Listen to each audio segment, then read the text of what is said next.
Hey Abby, I've been having a bit of trouble with my Dashlane extension lately. It's just not working properly. Really? What seems to be the problem? Well, whenever I try to use it to autofill my passwords or capture new ones, it just doesn't pop up. I've checked the settings and everything seems fine, but it's still not functioning. That's odd. Have you tried a few troubleshooting steps?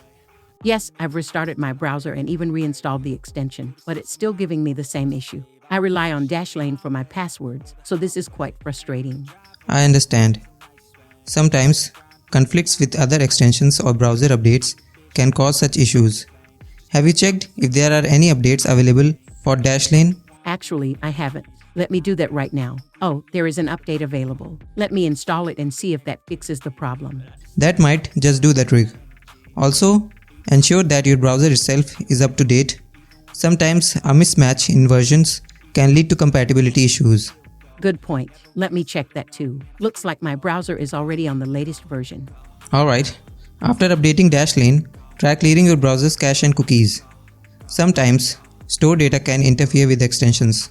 Okay, I'll give that a shot. Hey, it's working now. I guess the update did the trick after clearing the cache. Great. Sometimes, it's the small things that makes the difference. If you encounter any more issues, Dashlane's customer support is pretty helpful too. Thanks for the advice, Abby. I'm relieved it's sorted now. No more password woes. If you like this video, then don't forget to press the like button. Also do share it with your friends and families. For more videos like these, do subscribe to Gossipfunda YouTube channel. You can read more such amazing blogs on our website. Visit gossipfunda.com. Link is in the description box. Do check it out. See you in the next video.